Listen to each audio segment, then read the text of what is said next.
They called it InVideo, a harmless name, right? Just another app in the sea of digital tools we use every day. Just another tech company with a catchy name, promising to make our lives easier. But InVideo was different. It was more than it seemed. It was a wolf in sheep's clothing, hiding its true intentions behind a friendly facade. They pretended to care about entertainment, about connecting people. They wanted us to believe they were on our side.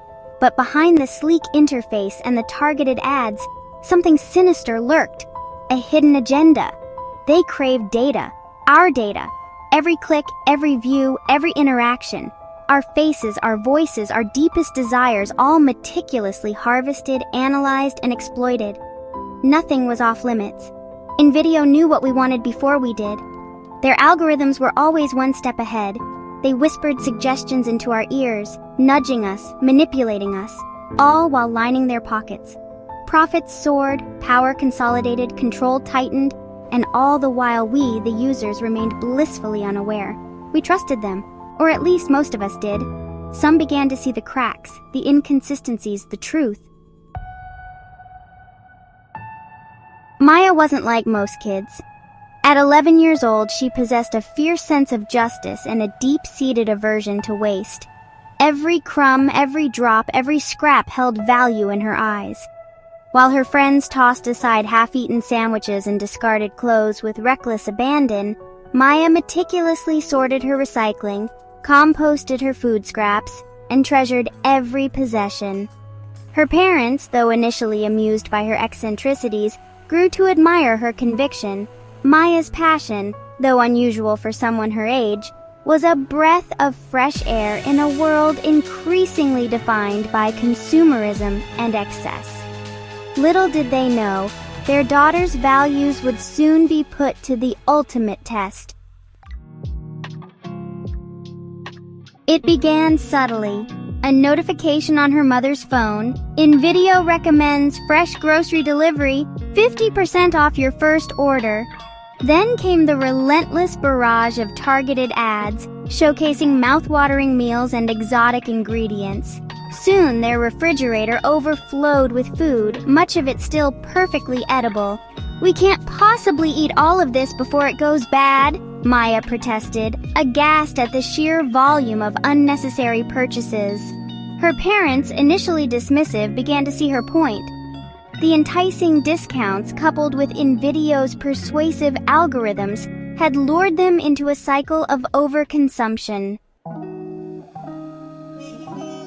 Section 4. The Price of Protest. Maya refused to be complicit in this senseless waste. She could no longer stand by and watch as her family was manipulated. She decided to take a stand, small yet significant. It was a decision that would ripple through their lives.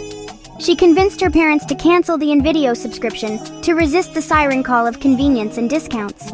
It was a bold move, one that required courage and conviction. But breaking free came at a cost. The family felt the weight of their decision almost immediately. To prove a point, to demonstrate the sheer volume of food they were being manipulated into buying, Maya insisted they purchase even more.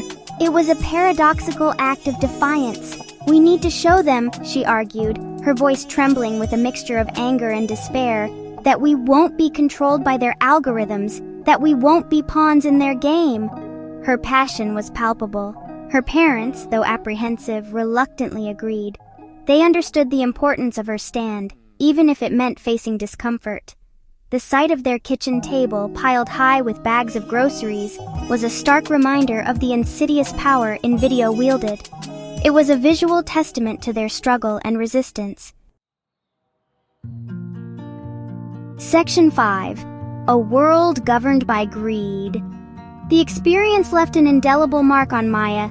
The injustice of it all gnawed at her.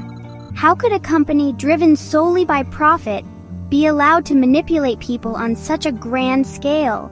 How could they prioritize their bottom line over the well-being of the planet and its inhabitants? The world, it seemed, was governed by greed, a force far more potent than Maya's youthful idealism. And yet, she couldn't shake the feeling that something had to change. This wasn't just about wasted food anymore. It was about the erosion of free will, the insidious encroachment of technology into every facet of their lives.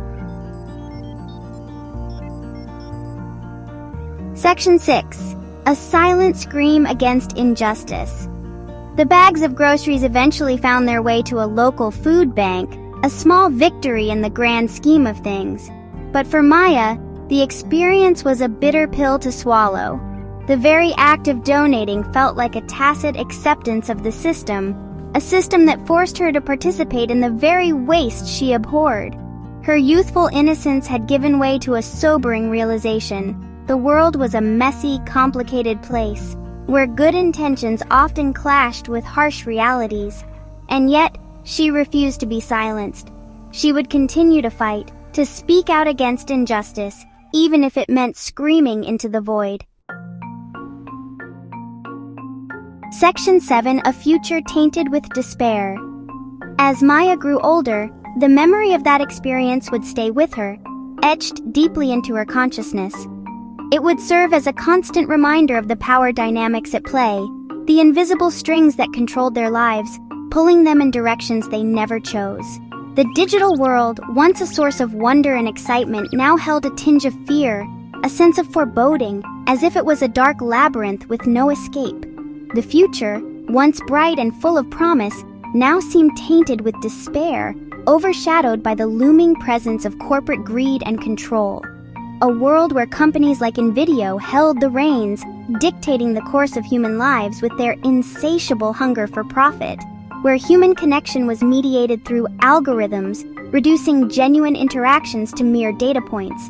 Where every desire, every whim, was meticulously tracked and exploited for profit, leaving no room for privacy or true freedom. This was the legacy of their greed, a legacy built on the broken dreams and hopes of countless individuals. A legacy Maya was determined to dismantle, one small act of defiance at a time, fighting for a future where hope could once again flourish.